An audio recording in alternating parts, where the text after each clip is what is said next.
प्रिय विद्यार्थियों, आपके अपने YouTube channel study with Ravindra Bishnoi में आपका हार्दिक स्वागत है।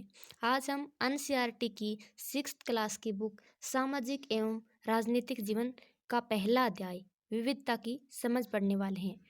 या फिर आप किसी भी टीचिंग एग्ज़ाम या किसी अन्य एग्ज़ाम की तैयारी कर रहे हो तो ये क्लास भी आपके लिए बेनिफिशियल रहेगी, क्योंकि आजकल एनसीईआरटी बेस क्वेश्चन पूछे जाते हैं। तो हर कम्पिटिटिव एग्ज़ाम में एनसीईआरटी से एज टू एज क्वेश्चन उठाए जाते हैं, तो आपको एनसीईआरटी पढ़नी बहुत ज़रूरी है। अगर आप हमारे चैनल पर पहली बार आए हो तो सब्सक्राइब करना भी ना भूलें। विविधता की समझ, इसमें ये देखो 3 पिक्चर दी गई हैं। ये 3 बच्चे अलग अलग खान पान के, रहन सहन के, इनको अलग अलग कल्चर से दर्शाया गया है। आगे इनके बारे में एक दो दोस्तों की कहानी भी है। ये जो बच्चा है ये अखबार बेचता है और ये अखबार खरीदता है। ये जो अखबार बेचता है इनको इंग्लिश नहीं आती, और जो अखबार खरीदता है इनको अंग्रेजी और हिंदी दोनों आती हैं। ये पढ़ा हुआ है, ये अनपढ़ है। तो इनकी दोनों की विविधता के बारे में बताया गया है।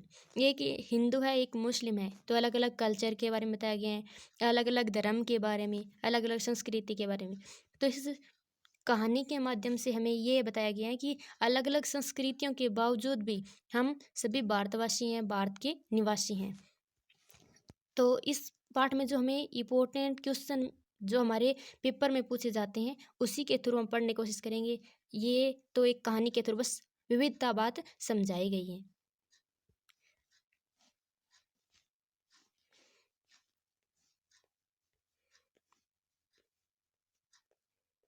ये यहाँ से पाठ स्टार्ट होते हैं। भारत में विविधता की समझ। भारत विविधताओं का देश है। हम विविधता का अर्थ अलग अलग कल्चर, संस्कृति से हम विभिन्न भाषाएं बोलते हैं, विभिन्न प्रकार का खाना खाते हैं, अलग अलग त्यौहार मनाते हैं और भिन्न भिन्न धर्मों का पालन करते हैं। लेकिन गहराई से सोचें तो वास्तव में हम एक ही हैं। अलग अलग संस्कृति हो, चाहे धर्म हो, चाहे त्यौहार हो, चाहे खान पान हो, लेकिन हम वास्तव में एक ही हैं।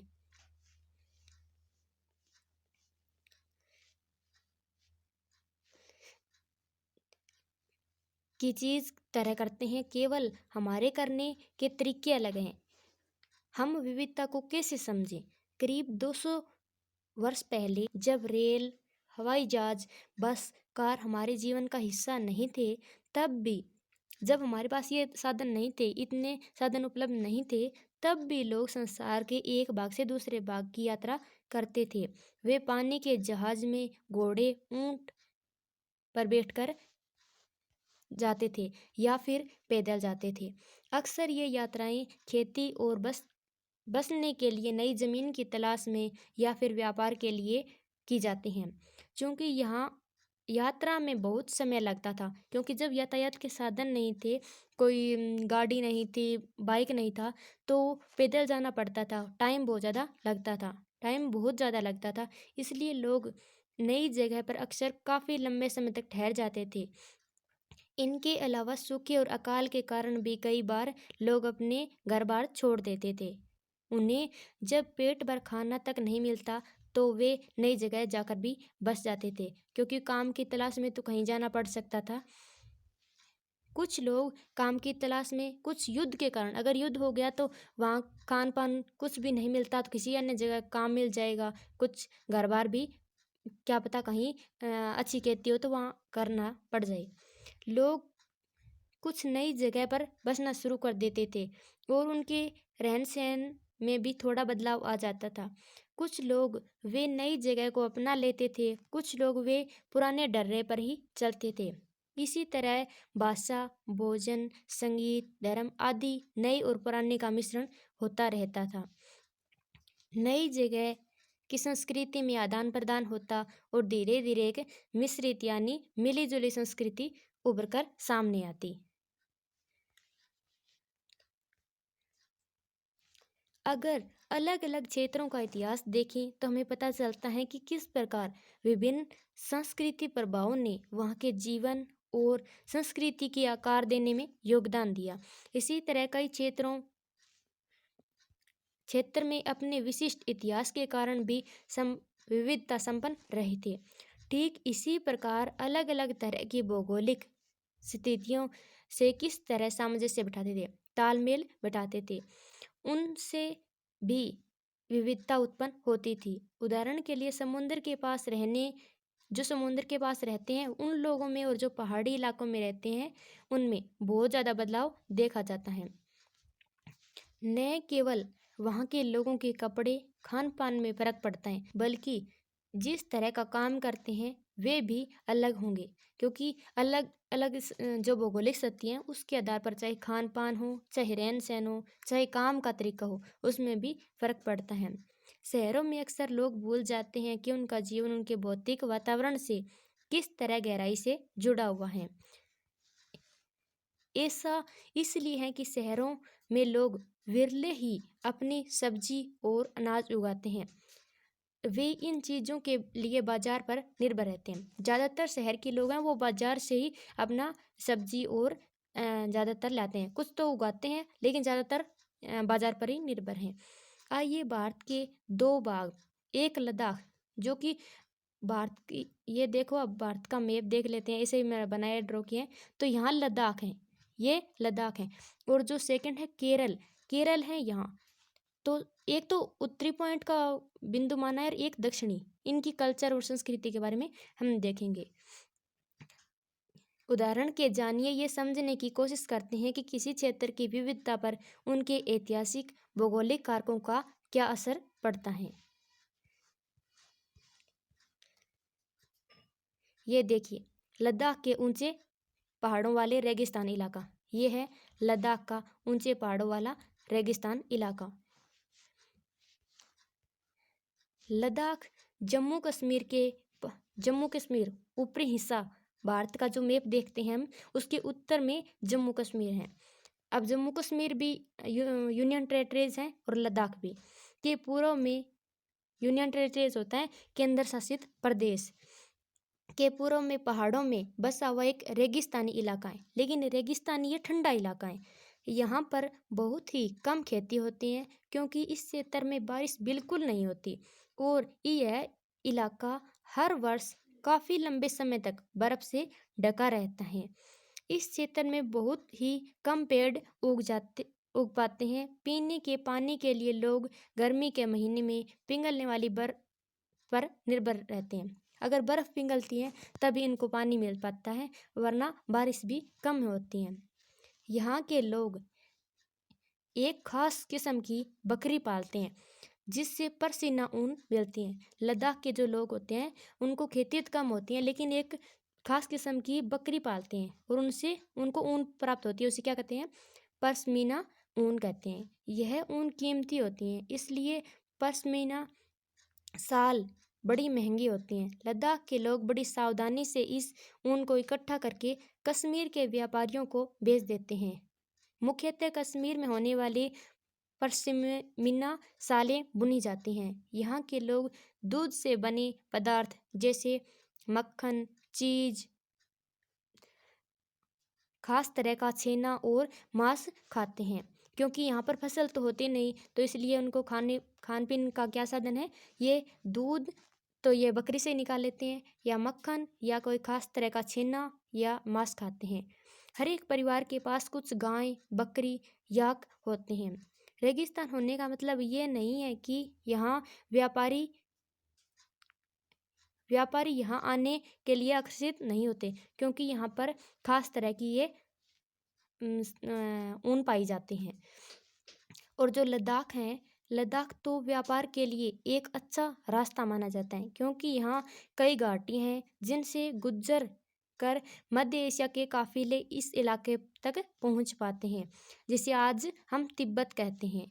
ये काफिले अपने साथ मसाले, कच्चा रेशम, दरियाँ भी लेकर आते हैं, क्योंकि व्यापार होगा तो मसाले, कच्चा रेशम, दरियाँ, इन्हीं का भी व्यापार होगा। लद्दाख के रास्ते बौद्ध धर्म तिब्बत पहुंचा। जो बौद्ध धर्म था वो तिब्बत कैसे पहुंचा? लद्दाख के रास्ते से होकर। जो हम पढ़ रहे हैं भारत के उत्तर में है लद्दाख। लद्दाख को छोटा तिब्बत भी कहा जाता है, क्योंकि ये तिब्बत से सटा हुआ है, इसीलिए इसे छोटा तिब्बत भी कहते हैं। करीब 400 साल पहले यहाँ पर लोगों का इस्लाम धर्म से परिचय हुआ था। कौन से धर्म से? इस्लाम धर्म से परिचय हुआ था। अब यहाँ खासी जाति संख्या में मुसलमान भी रहते हैं। अब क्योंकि इस्लाम धर्म यहाँ पर आ गया तो अब मुसलमान तो रहेंगे ही। लद्दाख में गिने गानों और कविताओं का बहुत समृद्ध मौखिक संग्रह है। तिब्बत का ग्रंथ, ये वेरी वेरी इंपॉर्टेंट है, इसे ध्यान रखना। तिब्बत का ग्रंथ केसर सागा लद्दाख में काफी प्रचलन में है। तिब्बत का ग्रंथ कौन सा है? केसर सागा, जो कि लद्दाख में बहुत ज़्यादा प्रचलन में है। इनके स्थानीय रूप से मुसलमान बौद्ध दोनों ही लोग गाते हैं, उस पर नाटक खेलते हैं। ठीक है, तिब्बत का ग्रंथ कौन सा है? केसर सागा, जो लद्दाख में काफी प्रचलन में है। देख रहे हो, वो पश्मीना ऊन बुन रही हैं ये औरतें। अब हम पढ़ते हैं केरल, जो कि भारत के दक्षिण में है। केरल भारत के दक्षिण पश्चिम कोने में है। अगर ये हम एक मैप से समझते हैं तो इधर केरल है, ये हो गया उत्तर, ये दक्षिण, ये पूर्व और ये पश्चिम। तो ये दक्षिण पश्चिम है, इधर है केरल। केरल दक्षिण पश्चिम कोने में बसा हुआ एक राज्य है। यह चारों तरफ समुंदर से घिरा हुआ है। एक तरफ, दूसरी तरफ पहाड़ियाँ, एक तरफ इधर तो समुंदर है और उधर पहाड़ियाँ हैं। इन पहाड़ियों में विविध प्रकार के मसाले, काली मिर्च, लौंग, इलायची। केरल मसालों के लिए बहुत ज़्यादा प्रसिद्ध है, क्योंकि यहाँ काली मिर्च, लौंग, इलायची, यही तो सब मसाले होते हैं, तो इनके लिए काफ़ी प्रसिद्ध हैं। कौन? केरल राज्य। इन मसालों के कारण यह क्षेत्र व्यापारियों के लिए बहुत ही आकर्षक का केंद्र बना हुआ है। इससे पहले अरबी यहूदी व्यापारी केरल आए थे। ऐसा माना जाता है कि ईसा मसीह के धर्मदूत संत थॉमस लगभग 2000 साल पहले यहाँ आए थे। कौन आए थे? ईसा मसीह के धर्मदूत संत थॉमस 2000 साल पहले आए थे। कहाँ आए थे? केरल आए थे। भारत में ईसाई धर्म लाने का श्रेय भी उन्हीं को जाता है। ईसाई धर्म को भारत में लाने का श्रेय ईसा मसीह के धर्मदूत थॉमस को जाता है, कि इन्होंने भारत में ईसाई धर्म की शुरुआत की थी या ईसाई धर्म को लाया था।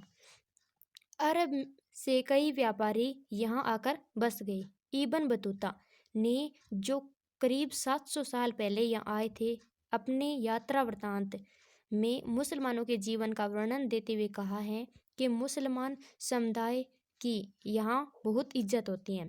जो इब्न बतूता भारत आया था, उन्होंने एक अपना यात्रा वृत्तांत होता है, जो यात्रा के दौरान जो लिखा जाता है उसे यात्रा वृत्तांत कहते हैं। उसमें उन्होंने लिखा है कि मुसलमानों का जीवन यहाँ बहुत अच्छा है, बहुत बड़ी इज्जत मिलती है मुसलमानों को। ये है केरल का, यहाँ मछली पकड़ने की जालें ये दिखाई गई हैं। वास्को डी गामा पानी के जहाज से यहाँ पहुँचा, जो पुर्तगालियों ने यूरोप से भारत का समुद्री रास्ता जाना था। भारत का समुद्री रास्ता कैसे जाना था? ये वास्को डी गामा ने सबसे पहले जाना था। ये पुर्तगाली था। वास्को डी गामा कहाँ का था? पुर्तगाल से था, पुर्तगाली था। इन सभी ऐतिहासिक प्रभावों के कारण केरल के लोग विभिन्न धर्मों का पालन करते थे। यहूदी, इस्लाम, ईसाई, हिंदू, बौद्ध, क्योंकि अलग अलग धर्मों के लोग आकर यहाँ बस गए, तो वहाँ अनेक धर्मों का प्रभाव देखने को मिलता था। चीन के व्यापारी भी केरल आए थे। यहाँ पर मछली पकड़ने के लिए जो जाल इस्तेमाल किए जाते थे, वे चीनी जालों के हुबहू क्या होता है? सेम एज, वैसा का वैसा मिलते हैं। उन्हें चीना वला कहते हैं। जो चीन के जो जाल होते हैं मछली पकड़ने वाले, सेम वैसे ये भारत में मिलते हैं। इसे क्या कहते हैं? चीना वला। हुबहू होता है, सेम वैसा का वैसा। तलने के लिए जो बर्तन यूज़ किया जाता है, क्योंकि मछली को तलने के बाद खाने के रूप में लेते हैं, तो उसे क्या कहते हैं? चीना चट्टी। उस बर्तन को चीना चट्टी। चीन शब्द इस बात की ओर इशारा करते हैं कि इनकी उत्पत्ति कहाँ हुई होगी, क्योंकि चीन में हुई होगी। केरल की उपजाऊ जमीन, जलवायु चावल की खेती के लिए बहुत उपयोगी है। केरल में क्या ज़मीन बहुत ज़्यादा उपजाऊ है, जलवायु भी बहुत अच्छी है, तो इसलिए चावल की खेती भी बहुत अच्छी मात्रा में हो सकती है। वहाँ के अधिकतर लोग मछली, सब्जी और चावल भी खाते हैं। उनका पूछ लिया अगर कि केरल के लोगों का खान पान क्या है, तो वो मछली, सब्जी और चावल खाते हैं। ये देखो, ये लोग मछली की पकड़ रहे हैं, मछली अपनी कतार में और मछलियों को पकड़ रहे हैं। और केरल में ये वेरी वेरी इंपॉर्टेंट है कि केरल में मनाए जाने वाले त्यौहार ओणम, ओणम मनाया जाता है। केरल में कौन सा त्यौहार मनाया जाता है? ओणम। और ये उसी दिन नाव की प्रतियोगिता है और मछली पकड़ रहे हैं। आगे हैं यहाँ केरल, लद्दाख। हमने बात की है केरल की। केरल भारत के दक्षिण पश्चिम में है और लद्दाख भारत के उत्तर में है कि भौगोलिक स्थिति एक दूसरे से बिल्कुल अलग है। वहीं हम देखते हैं कि दोनों क्षेत्रों के इतिहास में एक ही प्रकार के सांस्कृतिक प्रभाव हैं। दोनों ही क्षेत्रों को चीन, अरब से आने वाले व्यापारियों ने प्रभावित किया है, क्योंकि व्यापारी आएंगे तो उनको प्रभावित तो करेंगे ही। जहाँ केरल के भौगोलिक स्थिति ने मसालों की खेती संभव की, वहीं लद्दाख के भौगोलिक क्षेत्र ने ऊन के व्यापारियों की ओर खींचा। केरल में हमने मसाले देखे थे जैसे इलायची, लौंग, और लद्दाख में हमने देखी थी पश्मीना ऊन। इस बात से पता चलता है कि किसी भी क्षेत्र के सांस्कृतिक जीवन का उनके इतिहास और भूगोल से गहरा रिश्ता है। विविध संस्कृतियों का प्रभाव केवल बीते हुए कल की नहीं, लेकिन वर्तमान जीवन का आधार ही काम के लिए एक जगह से दूसरी जगह जाना है। हर एक कदम के साथ अपनी हमारे सांस्कृतिक रीति रिवाज और जीने का तरीका धीरे धीरे उस क्षेत्र का हिस्सा बन जाते हैं जहाँ हम पहुँचते हैं। ठीक इसी प्रकार, इसी तरह अपने पड़ोस में हम अलग अलग समुदाय के लोगों के साथ रहते हैं। अपने रोज़मर्रा के जीवन में हम मिलजुल कर काम करते हैं और अपने एक दूसरे के रीति रिवाज और परंपराओं से घुल मिल जाते हैं। अगर हम दूसरी कल्चर के लोगों के साथ रहेंगे तो वो कल्चर अपने आप ही उसको अपना लेंगे, हमें पता ही नहीं चलेगा धीरे धीरे कि हमारे रोज़मर्रा के जीवन में कैसे हम उसको अपना रहे हैं। विविधता में एकता। भारत की विविधता या अनेकता को उसकी ताकत का स्रोत माना जाता है कि हम अलग अलग कल्चर के लोग रहते हैं, अलग अलग खान पान के रहते हैं, अलग अलग धर्मों के रहते हैं, लेकिन फिर भी हम एक ही साथ रहते हैं। जब अंग्रेजों का भारत पर राज था तो विभिन्न धर्म, भाषा और क्षेत्र की महिलाओं और पुरुषों ने अंग्रेजों के खिलाफ मिलकर लड़ाई लड़ी थी। चाहे वो कोई भी धर्म का हो, कोई भी भाषा का हो। अंग्रेजों के जो खिलाफ लड़ाई लड़ी गई थी 1857 की क्रांति हो, चाहे और आंदोलन हो, तो सभी धर्म ना एक दूसरे ने धर्म देखा, ना जाति देखी, ना भाषा देखी, सभी ने मिलकर लड़ाई लड़ी थी। भारत के स्वतंत्रता संग्राम में अलग अलग प्रदेशों के लोग शामिल थे। उन्होंने एकजुट होकर आंदोलन किया, इकट्ठे जेल भी गए, अंग्रेजों का अलग अलग तरीकों से विरोध किया। अंग्रेजों ने सोचा कि भारत के लोगों में फूट डाल सकते हैं, क्योंकि इनमें काफ़ी विविधता है, और इस तरह उनका राज चलता रहा। हमें कि इनकी अलग अलग विविधता हैं तो इनके हम एक दूसरे से फूट डाल सकते हैं कि हिंदू को मुसलमानों के विरुद्ध भड़का सकते हैं, मुसलमानों को हिंदू के विरुद्ध भड़का सकते हैं, या फिर एक दूसरी बोली के विरुद्ध भी भड़का सकते हैं। मगर लोगों ने दिखला दिया कि एक दूसरों से चाहे कितने भी भिन्न हों, लेकिन अंग्रेजों के खिलाफ लड़ी जाने वाली लड़ाई सब की एक है। चाहे कोई भी धर्म भाषा का हो, लेकिन हमारी लड़ाई सिर्फ है अंग्रेजों को भारत से निकालना, तो वो सभी की एक थी। ये इसमें एक पोइम है, ये आप बाद में पढ़ लेना चाहिए। ये स्वतंत्रता के अवसर पर भाषण देते हुए पंडित नेहरू जी हैं। ये दिखाई दे रहे हैं आपको, पंडित नेहरू जी स्वतंत्रता दिवस पर ये भाषण दे रहे हैं। यह गीत अमृतसर में हुए जलियांवाला बाग हत्याकांड, जलियांवाला बाग हत्याकांड कब हुआ था? 13 अप्रैल 1919 को हुआ था। 1919 को हुआ था। और ये जलियांवाला बाग है, ये पंजाब के अमृतसर में है। इस हत्याकांड में ब्रिटिश जनरल ने उन शांति प्रिय निहत्थे लोगों पर खुलेआम गोलियां चलवा दी थी जो बाग में इकट्ठे होकर सभा कर रहे थे। इकट्ठे होकर अमृतसर में सभा कर रहे थे लोग, ना उनके पास हथियार था, खुलेआम थे। और अंग्रेज एक अधिकारी था, उन्होंने उन पर खुलेआम गोलियां चलवा दी थी, जिसमें महिला पुरुष थे, हिंदू मुस्लिम थे और सिख, कितने सारे लोग जो अंग्रेजों की पक्षपातपूर्ण नीति का विरोध कर रहे थे, विरोध करने के लिए जमा हुए थे। उन्होंने तो शांतिपूर्ण थे, उनके पास कोई हथियार नहीं था, लेकिन बस अंग्रेजों का विरोध कर रहे थे, इन्हीं कारण उनको मरवा दिया। उसमें से बहुत से लोगों की जानें गई और उससे भी ज़्यादा घायल भी हो गए। यह गीत उन्हीं शहीदों की याद में गाया गया था। जो ऊपर एक गीत दिया गया था वो आप बाद में पढ़ लेना चाहिए। स्वतंत्रता संग्राम के दौरान उभरे गीत और चिन्ह विविधता के प्रति हमारा विश्वास बनाए रखते हैं। क्या आप झंडे की कहानी जानती है? इनसे ऐसे पूछ रही हैं। स्वतंत्रता के दौरान भारत के झंडे की परिकल्पना की गई थी। ये झंडा जो जवाहरलाल नेहरू जी फहरा रहे हैं को सारे भारत के लोगों ने अंग्रेजों के खिलाफ इस्तेमाल किया था। इस झंडे का भारत के लोगों ने अंग्रेजों के खिलाफ इस्तेमाल किया था। जवाहरलाल नेहरू जी ने अपनी पुस्तक, ये वेरी इंपॉर्टेंट है, जवाहरलाल नेहरू जी की पुस्तक का क्या नाम है? ये है भारत की खोज। जवाहरलाल नेहरू की पुस्तक है भारत की खोज में लिखा कि भारतीय एकता कोई बाहर से थोपी हुई कोई चीज़ नहीं है, बल्कि यह बहुत जिसके अंदर अलग अलग तरह के विश्वास प्रथाओं को स्वीकार करने की भावना है। इसमें विविधता को पहचाना और प्रोत्साहित किया है। विविधता मीन अलग अलग कल्चर को, अलग अलग भाषा को, अलग अलग बोली को। यह नेहरू ही थे जिन्होंने भारत की विविधता का वर्णन करते हुए अनेकता में एकता का विचार दिया कि हम अनेक होकर भी एक हैं। अनेकता का अर्थ होता है अनेक हैं, अलग अलग भाषा हैं, जाति हैं, धर्म हैं, कोई भी पहनावा देख लो, चाहे खान पान देख लो, लेकिन हम फिर भी एक हैं। ये एक आपको बॉक्स दिखाई दे रहा होगा, इसमें कहा गया है रविंद्रनाथ टैगोर द्वारा रचित हमारे राष्ट्रगान। हमारा जो राष्ट्रगान है जन गण मन, जिसमें 52 सेकंड गाने का समय है, ये किसने लिखा था? रविंद्रनाथ टैगोर ने।